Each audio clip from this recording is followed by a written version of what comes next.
Governo anuncia a criação de novo ministério para microempresas. Confiança da indústria cai em agosto e atinge menor nível desde 2020. E você, beber também. Ex-ministro do Meio Ambiente vira réu por exportação ilegal de madeira. Polícia Federal faz buscas contra deputado estadual de Goiás por envolvimento no 8 de janeiro. Grécia enfrenta o maior incêndio já registrado na União Europeia. Você andaria em um carro sem motorista, dirigido por robôs? A novidade tem dividido opiniões entre os moradores de São Francisco. Essas e outras notícias você confere a partir de agora. Olá, boa tarde, seja muito bem-vindo. Nós estamos ao vivo, agora são 13h03 pelo horário de Brasília. Boa tarde, Dani. Boa tarde, Kleber, e boa tarde, é Clara, você que nos assiste. Vamos juntos conferir o que é notícia no Brasil e no mundo nesta terça-feira? E olha só, uma das novidades da tão esperada reforma ministerial do governo será a criação de uma pasta para as microempresas. O anúncio foi feito pelo governo na manhã desta terça-feira. O presidente Lula afirmou que pensa em criar um ministério para cuidar dos assuntos de interesse dos pequenos negócios. A declaração foi dada durante a transmissão semanal feita por Lula nas redes sociais e, se confirmada, será a 38ª pasta do atual governo. Lula destacou a importância dos empregos com carteira assinada, mas disse que muitos brasileiros desejam ser empreendedores e, por isso, é preciso dar condições para esses trabalhadores realizarem o sonho de ter uma pequena empresa e também gerar emprego.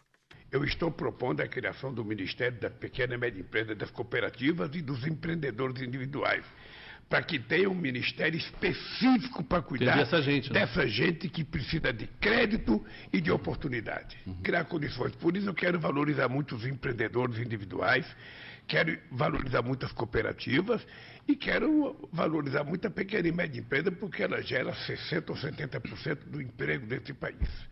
E quanto melhor tiver a pequena empresa, melhor está a grande empresa, melhor está o salário, melhor está a vida do povo.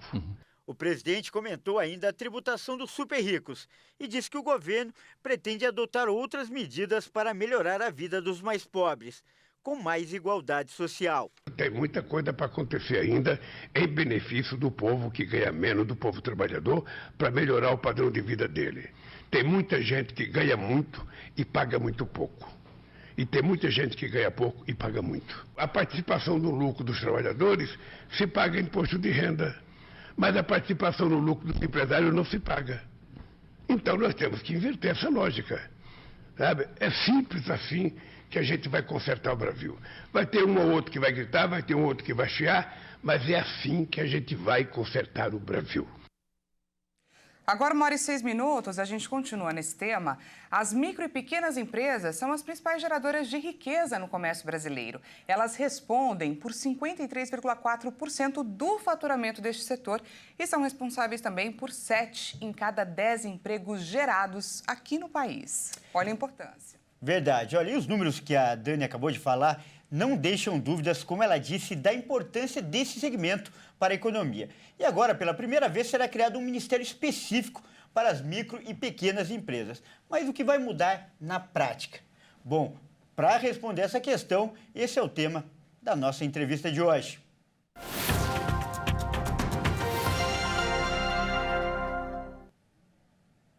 Quem vai falar sobre o assunto é o advogado Caio Bartini. Ele é especialista em direito tributário e empresarial. Boa tarde, Caio. Seja muito bem-vindo. Boa tarde, Dani. Boa tarde a você. Boa tarde ao Kleber e aos demais ouvintes. E, Caio, a primeira pergunta é que você acha que a criação desse ministério se justifica? É necessário uma pasta só para tratar desse assunto ou é mais uma decisão política, ou seja, para acomodar os partidos aliados? Kleber, a decisão é eminentemente política.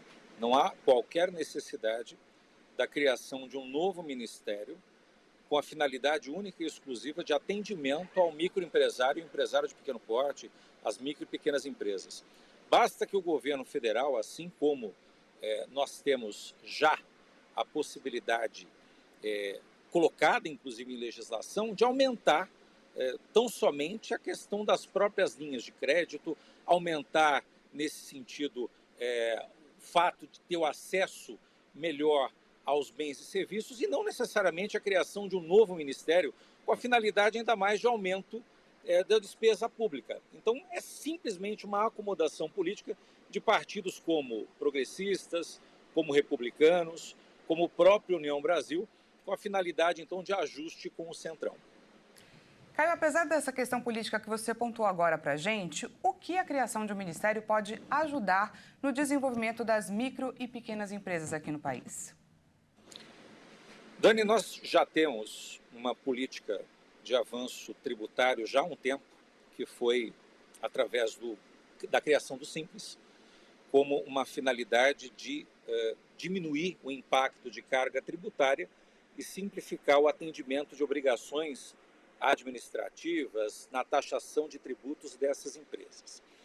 A ideia central, pelo menos no que me parece nessa questão do Ministério, seria o mesmo trabalho, de certa forma, que o próprio SEBRAE já vem desenvolvendo, que nós temos outras entidades que já fazem esse mesmo trabalho. Então, tão somente eu creio que o Ministério seria um braço ainda maior com a finalidade de melhor ajuste das políticas de apoio e acesso ao pequeno e médio empresário, notadamente nas linhas de crédito, nas questões de antecipação de recebíveis, de aumento de capital de giro. Seria essa a finalidade, mas friso, eu não vejo uma necessidade premente neste momento da criação de um novo ministério, a não ser uma breve acomodação política, conforme já dito. E, Caio, você pontuou bem em sua primeira resposta a questão das linhas de crédito. E é bom a gente lembrar que mais da metade das micro e pequenas empresas do país não tem reserva de caixa. Você acha que, pelo menos, apesar de toda essa questão política que você está enfatizando, podem surgir novas linhas de créditos para esses empresários com a criação do Ministério? Eu acho que o governo federal ele pode, juntamente com as instituições privadas, facilitar a obtenção de acesso a essas linhas. Então, por exemplo, reforçar o aumento do crédito do próprio BNDES. O BNDES, por exemplo, não tem uma necessidade de garantia. Você tem lá um agente autorizado que vai solicitar, nesse caso, o aporte, vai ter a negociação do valor financiado, vai se estabelecer os prazos para pagamento, as taxas. Nós temos também, por exemplo, o próprio FAMP, que é o Fundo de Aval para as micro e para as pequenas empresas. E esse FAMP, ele coloca, inclusive, o SEBRAE como avalista do pedido de empréstimo. E isso pode ser utilizado, por exemplo, por múltiplas instituições financeiras no país. Existem os empréstimos com garantia, e isso seria uma possibilidade, por exemplo, do governo federal, através do Ministério, possibilitar o aumento e o acesso a esses empréstimos com garantia, os créditos para capital de giro, os créditos para fins de antecipação de recebíveis.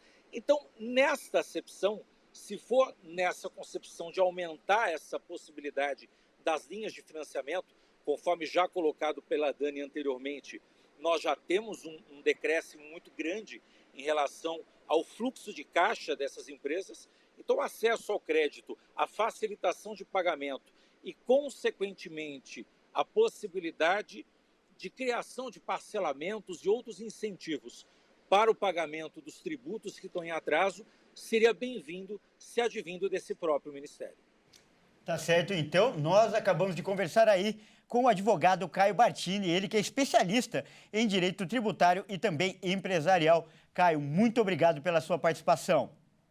Eu que agradeço a você, Clever, a Dani e aos demais ouvintes nossos. Até mais, Caio. Grande abraço.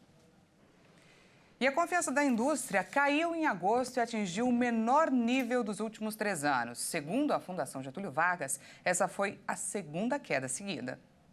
A queda da confiança da indústria neste mês foi de 0,5 ponto percentual para 91,4 pontos. O índice de confiança da indústria, medido pela Fundação Getúlio Vargas, recuou em agosto deste ano e atingiu o menor patamar para o mês desde 2020, quando o indicador estava em 89,8 pontos. Em médias móveis trimestrais, a confiança industrial também caiu 0,5 ponto para 92,4 pontos. Os resultados mostram que os empresários continuam bastante afetados ainda com as altas taxas de juros e com o endividamento das famílias em patamares elevados, que dificultam a recuperação da demanda e mantêm as empresas com nível de estoque alto. Os economistas esperam para os próximos meses um nível de atividade ainda morno, mas com alguma melhora no mercado de trabalho. De acordo com o levantamento da FGV, houve queda da confiança da indústria em 11 dos 19 segmentos pesquisados. O índice situação atual recuou para 88,5. Já o índice de expectativa se manteve nos 94,4 pontos. O nível de utilização da capacidade instalada da indústria também se manteve praticamente estável, com 80,8%. E olha só, as empresas que têm dívidas a receber já podem se inscrever para participar da próxima fase do Desenrola Brasil. A segunda etapa vai contemplar pessoas com renda de até 2 salários mínimos. Até o dia 9 de setembro, o governo federal vai receber a adesão de credores que têm dívidas a receber para a próxima fase do Desenrola Brasil. A segunda etapa do programa de renegociação de dívidas, que vai ser lançada no fim de setembro, vai permitir que devedores com rendas de até 2 salários mínimos, R$ 2.640, e que devam até R$ 5.000, renegociem suas dívidas. Na próxima fase do programa, o serviço vai estar disponível para todas as empresas que têm dívidas a receber, como bancos, varejistas, companhias de água e saneamento, distribuidoras de eletricidade, entre outras. Para participar, os credores devem aderir e atualizar as dívidas. O Desenrola Brasil tem sido muito procurado por inadimplentes de todo o Brasil. A primeira etapa do programa é destinada a pessoas que tenham débitos bancários e com renda mensal entre 2 salários mínimos e R$ 20.000. Até esta segunda-feira, a Caixa Econômica Federal regularizou 110 mil contratos em atraso, num total de R$ 2 bilhões. De acordo com a instituição financeira, foram negociadas dívidas bancárias de mais de 86.400 clientes. O ex-ministro do Meio Ambiente virou réu em ação que apura exportação ilegal de madeira. São investigados crimes contra a flora e também corrupção. O atual deputado federal Ricardo Salles se tornou réu em uma ação que apura um esquema de exportação ilegal de madeira, quando era ministro do Meio Ambiente. O ex-presidente do IBAMA, Eduardo Bin, e outros servidores também foram denunciados pelo Ministério Público Federal.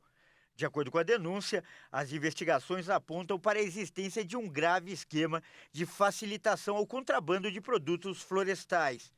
O Ministério Público elencou uma série de apreensões de madeira de origem brasileira nos Estados Unidos, que estavam sem a documentação necessária para exportação. Segundo as investigações, diante das apreensões, um conjunto de empresas do setor madeireiro buscou apoio junto aos 2 servidores do IBAMA, incluindo o superintendente do órgão no Pará. Segundo o Ministério Público, os servidores do IBAMA emitiram certidões em um ofício sem valor jurídico, com o objetivo de liberar a madeira apreendida. Mas a documentação não foi aceita pelas autoridades norte-americanas em razão da ilegalidade. Ainda conforme a denúncia, em fevereiro de 2020, Ricardo Salles se encontrou com os representantes das empresas envolvidas no suposto esquema, além de parlamentares, para uma reunião sobre exportação de madeiras ativas no estado do Pará. Após a reunião, foram legalizadas, inclusive com efeito retroativo, milhares de cargas expedidas ilegalmente entre os anos de 2019 e 2020. E veja a seguir, Grécia enfrenta o maior incêndio já registrado na União Europeia. E você andaria em um carro dirigido por robôs? A novidade tem dividido opiniões dos moradores de São Francisco. Nós voltamos já, não perca!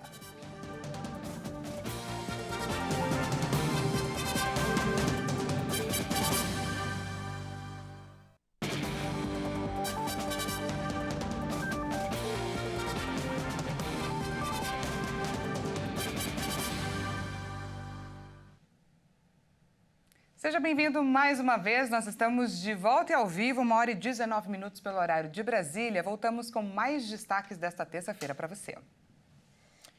E a Polícia Federal faz buscas contra o deputado estadual Amaury Ribeiro. Ele é suspeito de envolvimento nos ataques em Brasília no dia 8 de janeiro. O político admitiu ter financiado os acampamentos em frente aos quartéis. A Polícia Federal cumpre mandados de busca e apreensão em mais uma fase da Operação Lesa Pátria. O alvo é o deputado Amaury Ribeiro, suspeito de envolvimento nos atos do dia 8 de janeiro em Brasília. São cumpridos 2 mandados de busca e apreensão nas casas do político em Goiânia e Piracanjuba. Demóstenes Torres, advogado do deputado, disse que o celular dele foi apreendido. Em junho deste ano, o deputado admitiu ter feito doações para os acampamentos que foram montados em frente a quartéis de Brasília como forma de questionar o processo eleitoral de 2022. Além de dinheiro, o parlamentar afirmou ter ajudado com mantimentos e até ter acampado no local. Essa é a 15ª fase da Operação Lesa Pátria. O objetivo é identificar pessoas que incitaram, participaram e financiaram a invasão e vandalismo às sedes dos 3 poderes. Os fatos investigados constituem, em tese, em crimes de dano qualificado, associação criminosa, incitação ao crime, destruição e deterioração, entre outros. Vamos agora de destaque internacional. A Grécia enfrenta o maior incêndio florestal já registrado em um parque nacional na União Europeia. O bloco está mobilizando esforços para ajudar no combate às chamas. O bloco mobilizou quase metade dos seus aviões-tanque para enfrentar as chamas. A comissão, neste momento, está coordenando os esforços de socorro em várias frentes do mecanismo de proteção da UE em toda a Europa. Então, principalmente na região de Alexandrópole, estamos enfrentando o maior incêndio já registrado na União Europeia. Neste contexto, mobilizamos 12 aviões da nossa frota Rescue, junto com 400 bombeiros e 60 veículos. Os recursos foram enviados para ajudar a Grécia no Parque Nacional da Dia, ao norte da cidade de Alexandrópole. Segundo os bombeiros gregos, 3 incêndios ainda são problemáticos e não foram extintos. O parque fica na região de Evros, na fronteira entre Grécia e Turquia. Os incêndios de agosto mataram 20 pessoas, 19 supostos migrantes, incluindo 2 crianças, encontrados carbonizados na região de Evros, e um pastor que morreu tentando salvar seu rebanho em uma região no centro da Grécia. Segundo estimativas do Observatório Nacional Grego, este ano mais de 120 mil hectares foram devorados pelas chamas em todo o país. A Grécia foi afetada por inúmeros incêndios neste verão, que o governo atribui à mudança climática. A UE possui uma frota de 24 aviões e 4 helicópteros fornecidos pelos Estados-membros para combater os incêndios no bloco e nos países vizinhos. Atualmente, a União trabalha na criação de uma esquadra aérea autônoma, financiada pela UE e composta por 12 aviões, que estará em pleno funcionamento em 2030. E a Anvisa recebeu um pedido da farmacêutica norte-americana Pfizer para o registro de uma nova vacina. O medicamento combate o vírus sincicial respiratório, que é responsável pela bronquiolite. O imunizante é voltado para gestantes, oferecendo resposta imune contra infecções do trato respiratório causadas pelo vírus em recém-nascidos e bebês de até 6 meses de idade, principal grupo de risco para formas graves da doença. Além de grávidas, a solicitação também pede a utilização da vacina para a proteção de idosos a partir de 60 anos de idade. De acordo com a Anvisa, se aprovado, o registro é um sinal verde para que a vacina seja comercializada, distribuída e utilizada pela população nos termos da indicação estabelecida em sua bula. Outra vacina para o vírus sincicial está sendo analisada pela agência no momento. A Arexvy, da empresa GlaxoSmithKline. A bronquiolite é uma inflamação da porção terminal dos brônquios. No momento, não há medicamento com indicação preventiva no país. Antes da próxima reportagem, eu quero mostrar para você uma imagem. Olha só, um carro andando sozinho, sem motorista. E não é filme não, isso é realidade pura. É um carro robô que está fazendo corridas por aplicativo na Califórnia. Legal, bacana a imagem, né? Mas a pergunta que fica depois da gente assistir é: será que é seguro mesmo? Afinal, todo mundo que depende ou já dependeu de tecnologia, né, Dani, já ficou na mão pelo menos uma vez. Por exemplo, com o celular. E você aí de casa, teria coragem de fazer uma viagem nesse carro? E você, Dani, teria? Espera um pouquinho. Antes de vocês responderem, eu vou convidar para ver a reportagem. Vamos ver? Vamos. A advogada Catherine Allen testa os táxis autônomos da Waymo voluntariamente desde 2021. No início, sempre encontrava a bordo um funcionário da Alphabet, controladora do Google, para assumir o volante se necessário. Mais uma noite, há alguns meses, o carro chegou vazio.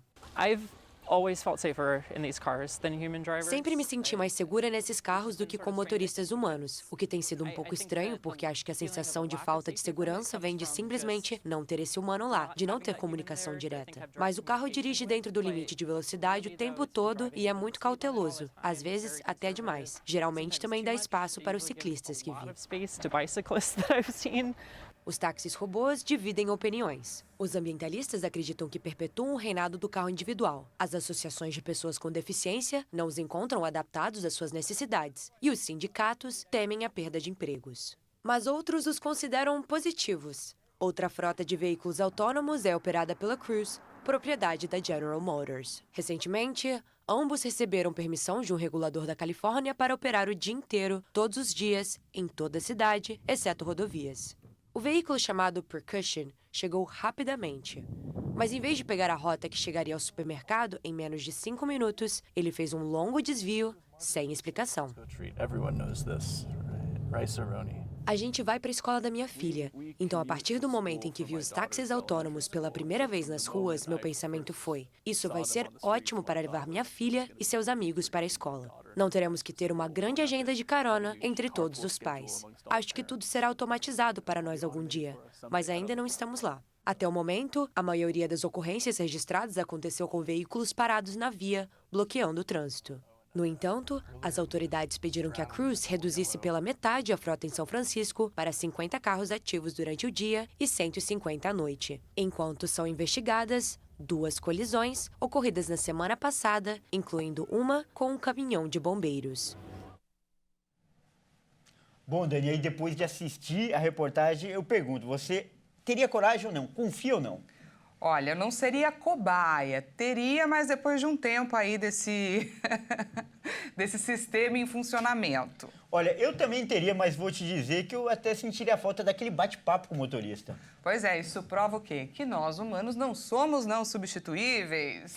Felizmente. Essa edição fica por aqui. Muito obrigada pela sua companhia. E não se esqueça que daqui a pouco, às 13h50, eu volto com mais notícias para você. Até mais. Até mais.